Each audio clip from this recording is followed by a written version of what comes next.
Good morning, everybody. I'm going to read the notice of the public hearing for you. Notice of public hearing and notice of change of date of the regular monthly meeting of the Town of Lockport Industrial Development Agency. Please take notice that the Town of Lockport Industrial Development Agency, the agency, will hold a public hearing on June 8, 2022 at 8 o'clock a.m. The Town of Lockport Town Hall, 6560 Center Road, Lockport, New York, to consider the following proposed financial assistance requested of the agency. Renewable Properties LLC, the company, filed an application with the agency requesting that the agency consider undertaking a project. The project consisting of A, the acquisition of a sub-leasehold interest in approximately 46-acre parcel of land, being a portion of a parcel of land located at 7068 Slayton Settlement Road, Town of Lockport, New York, 14094, tax map number 96.00-1-11, the land. B, the construction on the land of an approximately 46-acre solar electric generating photovoltaic facility of an approximately 7-megawatt solar project, the improvements. C, the acquisition and installation therein and thereon of related fixtures, machinery, equipment, and other tangible personal property, collectively the equipment and together with the land and improvements of the facility. And D, the sublease of the agency's interest in the facility back to the company pursuant to a project/leaseback agreement. The total cost of the project is up to $16 million. The company will own a leasehold interest in the facility from the current owner to a long-term lease. The agency will acquire an interest in the facility. The financial assistance contemplated by the agency will consist generally of the exemption from taxation expected to be claimed by the company as a result of the agency taking an interest in, possession, or control by lease, license, or otherwise of the facility, or of the company acting as the agent of the agency, consisting of 1, an exemption from state and local sales and use tax with respect to the construction and renovation of the facility. 2, an exemption from general real property taxation with respect to the facility, which exemption shall be offset in whole or in part by contractual payments in lieu of taxes, the pilot, by the company for the benefit of the affected tax jurisdictions. The company has requested a pilot agreement providing for a payment of $2,500 per megawatt of power produced, subject to an annual increase of 2% over a 25-year term of the pilot agreement. The project will be leased by Renewable Properties LLC or a related entity to the Lockport Industrial Development Agency and leased back to the applicant, Renewable Properties LLC, or a related entity, which will be the occupant of the project. The agency will present information relative to the project and application at the hearing. Persons interested may attend and will be given an opportunity during the hearing to make statements. Also, written comments may be submitted to the agency at or before the hearing. Additional information can be obtained from, and written comments may be addressed to Thomas Sy, Administrative Director, Town of Lockport Industrial Development Agency, Town of Lockport, Hall Annex, 6560 Center Road, Lockport, New York, 14094, phone number 716-439-9535. Additionally, the regular monthly meeting of the Lockport Industrial Development Agency previously scheduled to take place on June 9, 2022 will be held on June 8, 2022, immediately following the above noted public hearing, dated May 26, 2022, by order of the Town of Lockport Industrial Development Agency. That is the notice. I'm going to also read for you the public hearing rules for the IDA. There's just a short list of rules here, and then we will open the hearing first to the applicant, who will describe the project, and then to the individuals in the community that wish to speak. Public hearing rules. Number 1, speaker should stand if able and give name and address. Only one person at a time may speak. All comments shall be directed only to the board. No back and forth with audience members will be allowed. Please keep your comments to 3 minutes or less. This is the board's opportunity to listen to concerns and comments, not for you to engage in a back and forth with the board. If you have any questions, you may state them. If they so choose, the board may address questions after the close of the public comments. If abusive comments are made from the floor, or if any speaker uses inappropriate language or becomes unruly, or personally attacks any person, you'll be cut off and may be removed from the hall.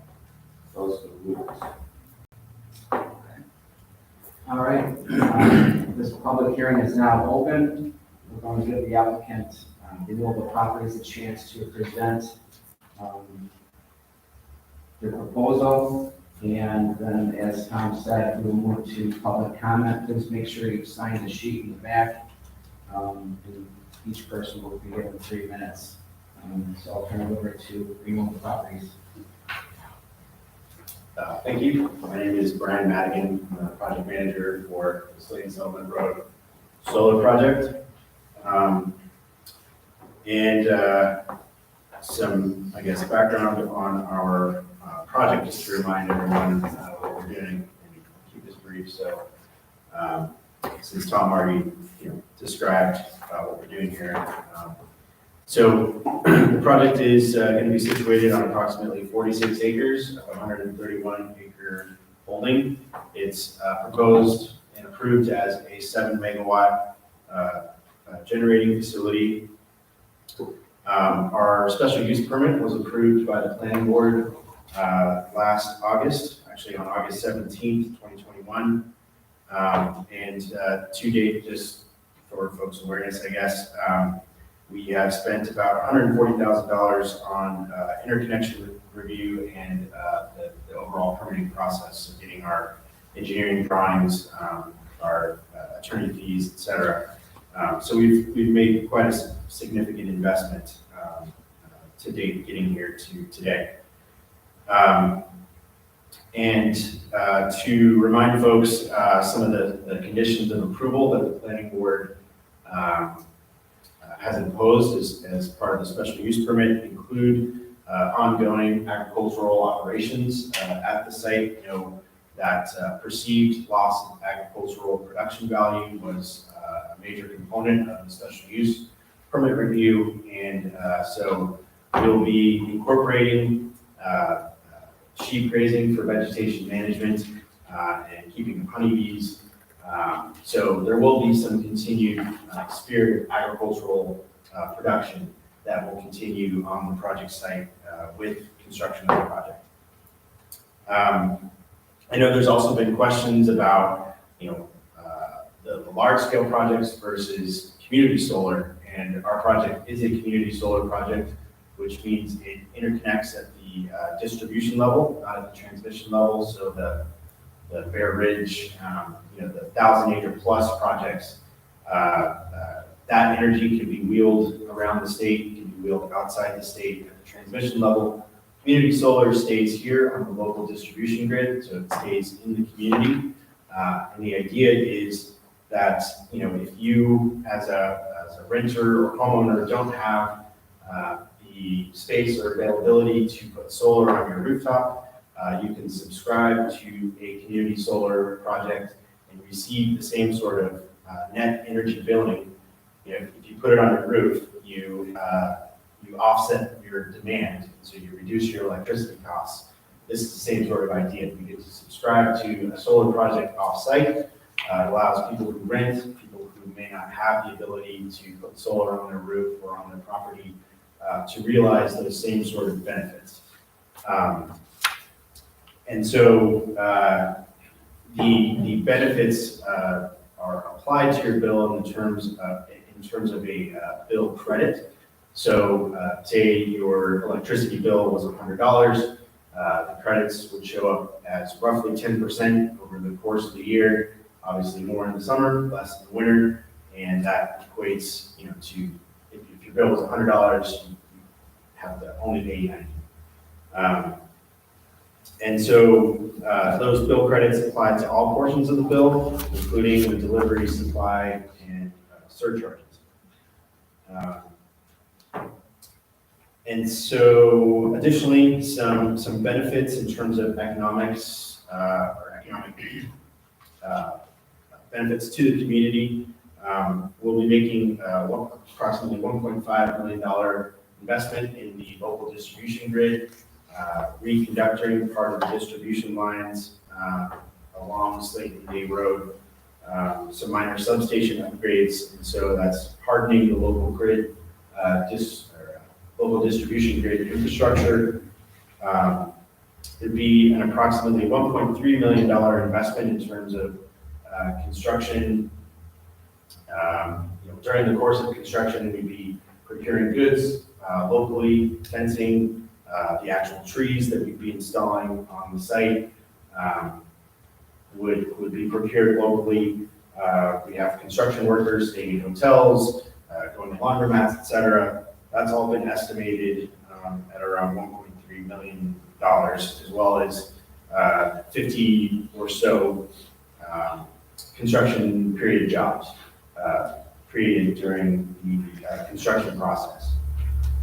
And then ongoing, there would be operations and maintenance contracts.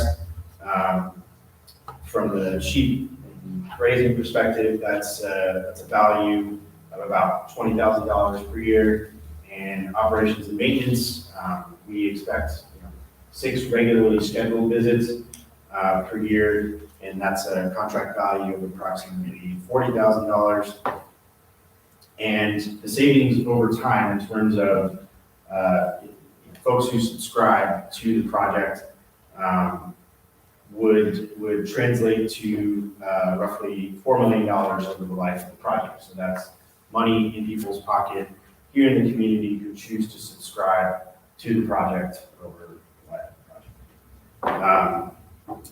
And so what we have offered here in terms of the proposed pilot agreement, as Mr. Stephen mentioned, it's $2,500 per megawatt, escalating 2% over 25 years, which is equal to roughly $780,000, plus our,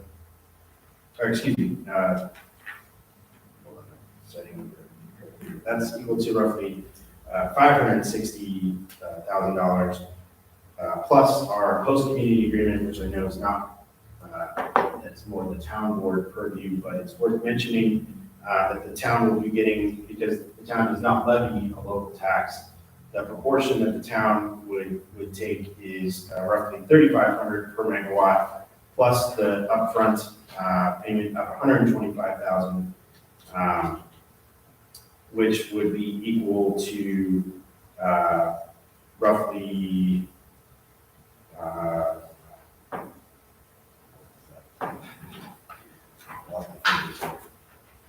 $1.3 million. So if you compare that to what we would be paying in taxes, the net sort of benefit or overall value of the pilot is roughly equal to $502,000. So it's not a huge benefit that we are asking for in terms of this agreement overall. So I wanted to thank the board and Mr. Saya for working with us, and appreciate the opportunity to speak here today. Thank you, Brian. All right, those from the floor, please stand if you're able, give your name and address, and please keep it to 3 minutes, and keep it in a respectful manner, please. Whoever wants to go first. Hi, I'm Diane Wilding, 4274 Day Road in Lockport. My property, it's directly across from Kowalski Farm. The entrance road to the property will be just about across from my driveway. And my assessment just went up 35%. My taxes are going up $700 per year. I know neighbors that I've spoken to also have had an increase. And I think it's pretty unfair that the neighborhood is asked to, I think it was a 14 or 15% increase in taxes. And yeah, we're giving a cut to somebody who's coming into the neighborhood. Okay, thank you, Diane. Anyone else like to speak?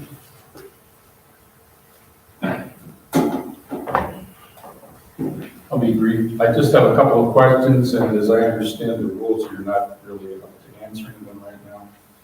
But first of all, I'm Ricky Waters. I live at 4252 Day Road, right across the road from the project. I've lived there for about 23 years. Couple of questions. First of all, I'd like to know if ultimately, if this is all approved and so forth, who will pay the taxes on this? I mean, is the landowner responsible for any of that? Is the company that's constructing it responsible for any of that? Is the town responsible for that? And if the town becomes responsible for that, then eventually I'm going to be responsible for a portion of that question. It's kind of unclear to me.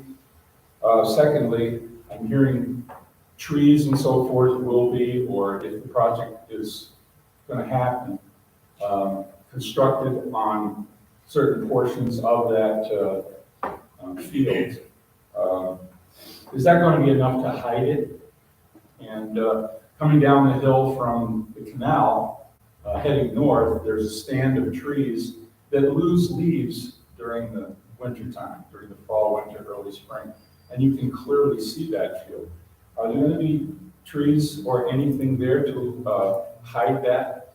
On the other side too, on Harrington Road side, there are folks who live in an elevated situation across the road who can see right into that field. It just is an ugly looking situation, and that land is farmland, and it was meant for farming. It wasn't meant for small scale or any scale solar.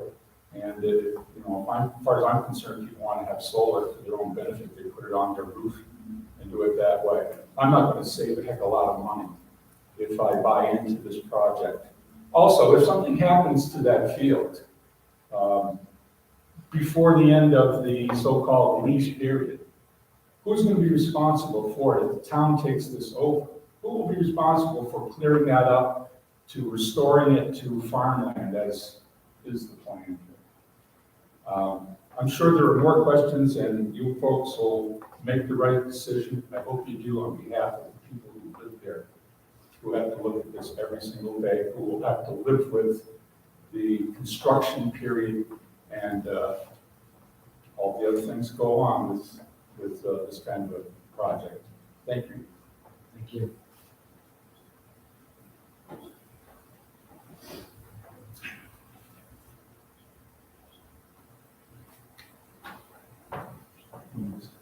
I have a question.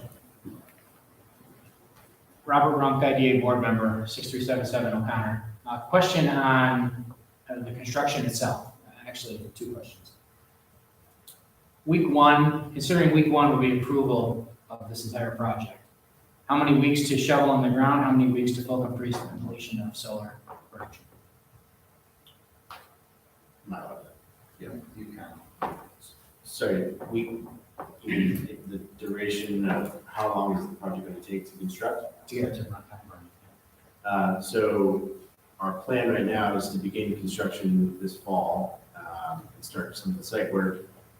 Modules look to be coming in February, and we would start actually installing, as soon as the snow clears and the site's suitable for construction equipment in the spring.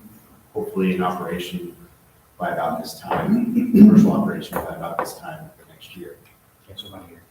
So about a year, but there would be a significant interlude there during the winter time where we would be constructing.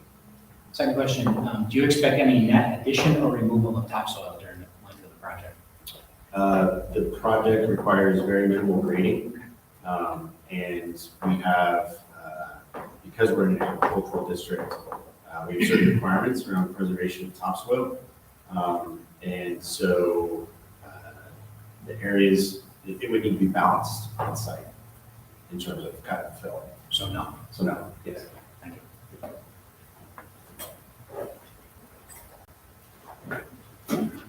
Brent Poley, 4181 Day Road, Lockport. This original project was said to be worth $7 million. The subsidies that was going to be paid back was $3.2 million. Once the project was turned on, now it's $16 million. And they're asking the town to step up and take responsibility for it if the IDA approves this. This is gonna be your headache. $8 a month is really what the residents who signed into the program would get back. There's so many questions that still need to be answered. Gasport's called Gasport for a reason. A mile away in the same creek, natural gas bubbles out of the ground. Now they're gonna punch 78,000 holes for 19,500 panels in the ground to put these panels in. Where are they gonna be recycled? Nobody wants to recycle it. What's it gonna cost? It's gonna fall on the town. 15 to 30% drop in property value for the homeowners that live right around it. And our assessments went up, just like Diane said. This is not a good project. The IDA doesn't want this. The town doesn't need this. Thank you. Thank you.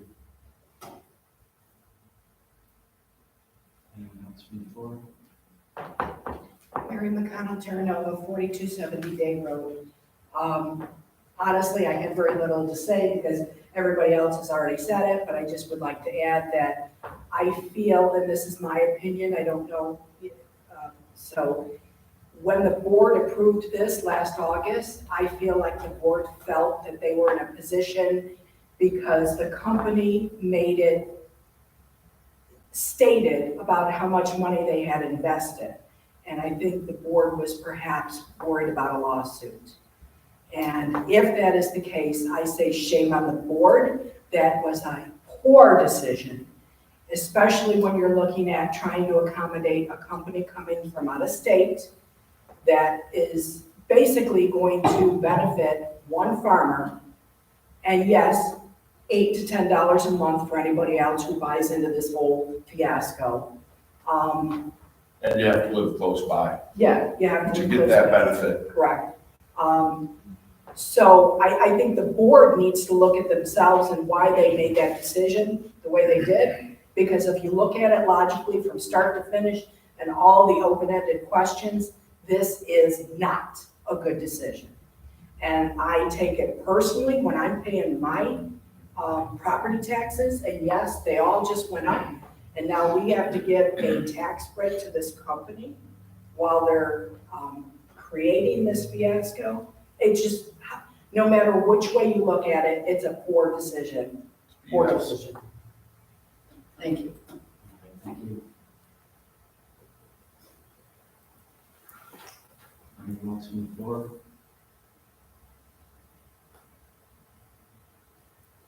We're a little bit ahead of schedule. I know it's public comment, but Brian, I won't be wanting to address a couple of those questions about like the vegetation and the end of the life of the project for us. Sure. So Who takes solar panels? Well, Ms. Foley, Who takes solar panels? please. It said that the land's going to be turned to Sir, farmland. you've had your opportunity, and the rules are that you cannot shout out and engage in a back and forth. Okay, so if you please allow this board to move forward in an orderly fashion, we would appreciate it. So vegetation-wise, our special use permit will require a staggered row of evergreens that will be 8 feet tall when they're planted. It's arborvitae. So it's, they'll be along the frontage of Day Road and Slayton Road. The town ordinance also has a generous setback, so it's, I think it's 250 feet from the road. So those trees will start at 250 feet, then will be the fence, and then the project will start. In terms of decommissioning, we have, I can't remember if it's just the town's ordinance or because we're in an agricultural district, we had to also provide a decommissioning plan. And so an independent engineer assessed the cost of decommissioning the project on a line item basis. The town engineer reviewed that. also an independent engineer, and verified that that information and those numbers were accurate. And so we will be providing a surety bond, the details of which we work with the town to come to an agreement on. And so that money will be set aside so that if the project stops operating or if renewable properties goes away at some point, there is an agreement in place, and money set aside to fully remove and restore the project site to its condition as it is now. And that's per the terms of agriculture, the State Department of Agriculture and Markets, and I just can't remember if the town ordinance had an additional requirement.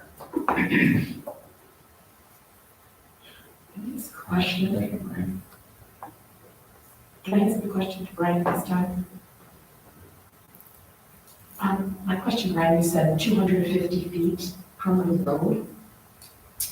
I believe somewhere along that is at 250 feet from the front of the buildings. Can you clarify that, like from the Mary's house?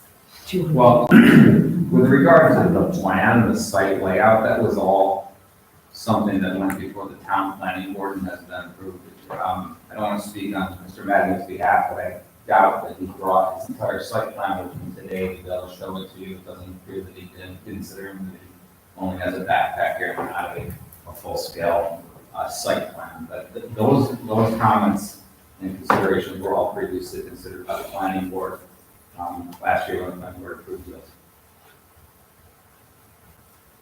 My point is really that sometimes the details aren't very clear, even when it was already presented.